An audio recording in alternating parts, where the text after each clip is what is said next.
Hello everyone, I hope आप सब स्वस्थ होंगे। और आज हम बात करने वाले हैं एंटीबायोटिक्स के मिसयूज़ की। तो लास्ट एंटीबायोटिक आपने कब ली थी? पिछले हफ्ते, पिछले महीने, या लास्ट टाइम जब आप बीमार पड़े थे? ऐसा क्यों होता है कि बीमारी चाहे कोई भी हो, इलाज हमेशा एंटीबायोटिक ही होता है। सर्दी लगी है, एंटीबायोटिक ले लो। नज़ला हो रहा है, ज़ुकाम हो रहा है, एंटीबायोटिक ले लो। बुखार हो रहा है, एंटीबायोटिक ले लो। पेट खराब हो रहा है, एंटीबायोटिक ले लो। भले ही पेट खराब किसी वायरस की वजह से हुआ हो या फिर वायरल फीवर क्यों ना हो। तो ये एंटीबायोटिक का मिसयूज़, या अगर इसे सही भाषा में कहूँ तो ये एंटीबायोटिक का अब्यूज़ आपके लिए बहुत ख़तरनाक हो सकता है, यहाँ तक कि जानलेवा भी हो सकता है।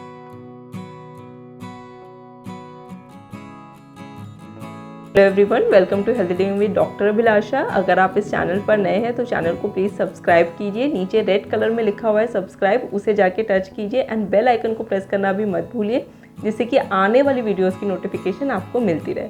तो चलिए आज की वीडियो स्टार्ट करते हैं। आज मैं बात कर रही हूँ एंटीबायोटिक के मिसयूज़ की या एंटीबायोटिक के अब्यूज़ की। तो पहले जान लेते हैं एंटीबायोटिक होता क्या है।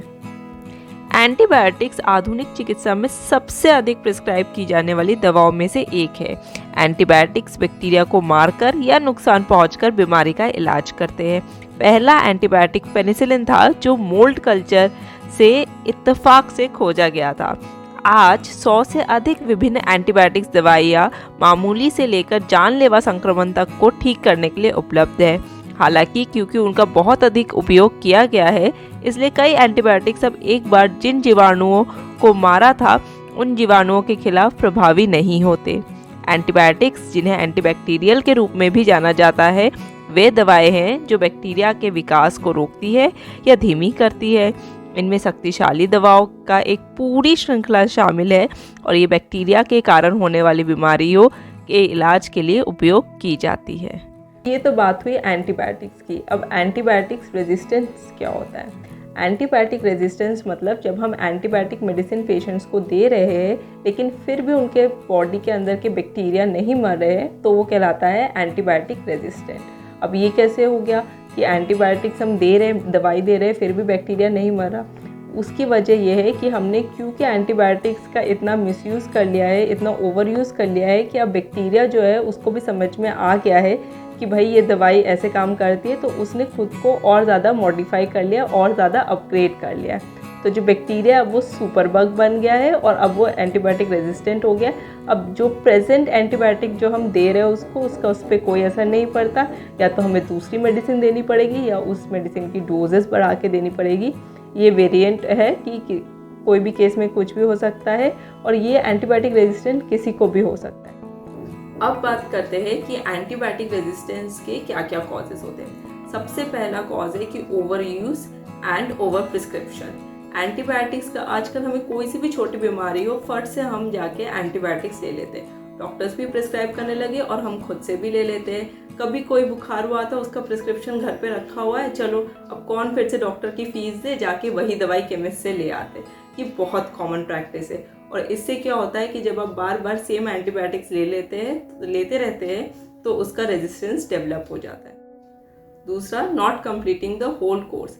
जब भी कोई फिजिशियन आपको एंटीबायोटिक प्रिस्क्राइब करता है तो उसका एक ड्यूरेशन होता है, दवाइयों का एक कोर्स होता है।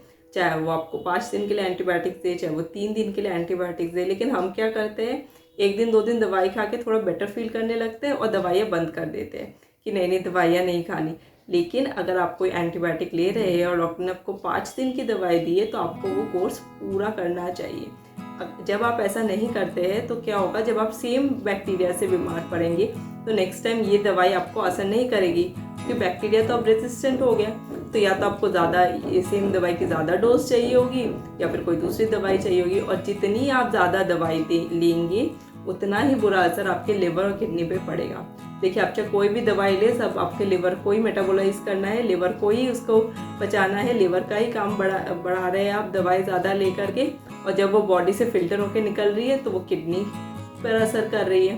तो अपने लिवर और किडनी का ध्यान रखिए। जितने दिन की दवाई डॉक्टर ने आपको दी है पूरा कोर्स कीजिए। एंटीबायोटिक रेजिस्टेंस के बढ़ने का एक कारण ये भी है कि आजकल हम धड़ल्ले से एंटीबायोटिक का यूज़ ना ही सिर्फ इंसानों पर कर रहे हैं बल्कि जानवरों पर भी कर रहे हैं। तो आपकी जितने भी लाइफ स्टॉक और ये फार्मिंग्स है, एनिमल फार्मिंग्स है, हस्बेंड्री है, एनिमल हस्बेंड्री, ये सब भी एंटीबायोटिक का मिसयूज़ कर रहे हैं। कभी कभी तो इनका वेट बढ़ाने के लिए आपके एनिमल का, चिकन का, गोट का, जिससे कि आप मीट मटन ये सब लेते हैं, उनका वेट बढ़ाने के लिए, कभी उनको कोई छोटी बीमारी होगी, जैसे हम इंसानों में भी ओवर यूज़ करते हैं वैसे इन जानवरों में भी ओवर यूज़ हो रहा है। तो दूध के थ्रू, आपके अंडे, मीट, मछली, इन सब के थ्रू भी आपकी बॉडी में एंटीबायोटिक्स जा रहे हैं, जो आपकी बॉडी के अंदर जो बैक्टीरिया है, गुड बैक्टीरिया, उनको भी मार रहे हैं और जो बाकी बैक्टीरिया है उसको भी रेजिस्टेंट कर रहे हैं।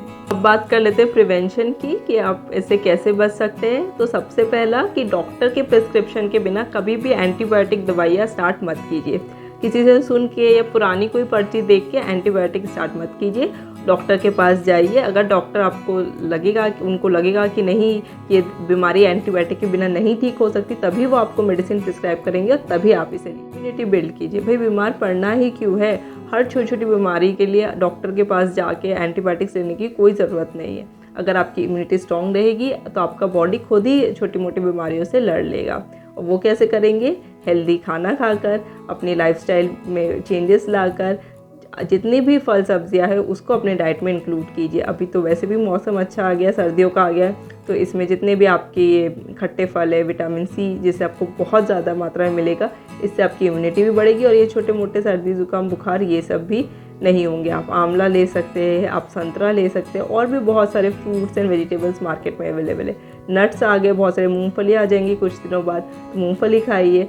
जितनी भी नेचुरल चीज़ें आप खाएंगे उससे आपकी इम्यूनिटी बढ़ेगी और आप जल्दी जल्दी बीमार नहीं पड़ेंगे। आप ऑल्टरनेटिव मेडिसिन ट्राई कर सकते हैं, जैसे कि होम्योपैथी है। बच्चों को बचपन से ही होम्योपैथी की आदत दिलवाइए, इससे कि क्या होगा, उनको हर छोटी बीमारी के लिए एंटीबायोटिक खाने की ज़रूरत नहीं पड़ेगी। लास्ट में अगर बात करूँ तो poor personal hygiene is also one of the reason. भाई बीमार पड़ना ही क्यों है? अपनी हाइजीन को सही रखिए और बिना हाथ धोए खाना मत खाइए, बाहर का, रास्ते का, रोड साइड खाना मत खाइए, कटे फल सब्जियां मत खाइए, फल सब्जियों को अच्छे से धोकर खाइए, अपना प्रॉपर हाइजीन मेंटेन कीजिए। देखिए कोविड-19 ने हमको बता ही दिया है कि कैसे इतनी बड़ी बीमारी से भी आप बच सकते हैं अगर आप सिंपल बेसिक हाइजीन मेंटेन करते हैं। तो आई होप आपको ये वीडियो अच्छी लगी होगी। अगर वीडियो अच्छी लगी है तो प्लीज़ इसे लाइक करें, शेयर करें, अपने फैमिली एंड फ्रेंड्स के साथ बिल्कुल इसे शेयर करें और कमेंट करना ना भूलें और चैनल को सब्सक्राइब करें। Thank you very much for watching. Stay healthy and stay happy.